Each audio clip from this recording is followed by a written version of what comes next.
শুভ সকাল বন্ধুরা। তো সারাদিনের মতন আজকেও কাজ শুরু হলো। প্রথমেই তো আমার ঘুম থেকে উঠে বাকি বাড়ির সব বাসি কাজটা সেরে চান টান করে ঠাকুর সেবা দেওয়া। তো এখন যেহেতু আস্তে আস্তে গরম পড়েছে, দেখো কী সুন্দর কত ফুল ফুটেছে আর ঠাকুরের আসনকে সাজিয়েছি, কত সুন্দর লাগছে দেখতে। তো ভাবলাম তোমাদের একটু দেখাই। তো এখন থেকে মাঝে মাঝে ঠাকুর সেবা দিয়ে তোমাদের দেখাবো, তোমাদের সাথে শেয়ার করব। ভালো লাগলে কমেন্ট করে একটু অবশ্য করেই জানাবে। তো দেখো সবই আমার গাছের ফুল, একটাও বাইরে থেকে কেনা না।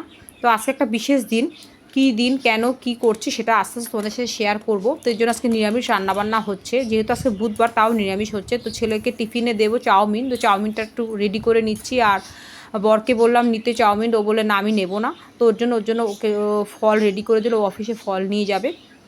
আর চা করে দিচ্ছি, একটু চা খেয়ে নিই। চাটা না খেলে ভালোই লাগে না, সকাল থেকে একবার লিকার চা খাওয়া হয়ে গেছে। তো তারপর একটু দুধ চা না খেলে মনে হচ্ছে ঠিক দিনটা জমে না।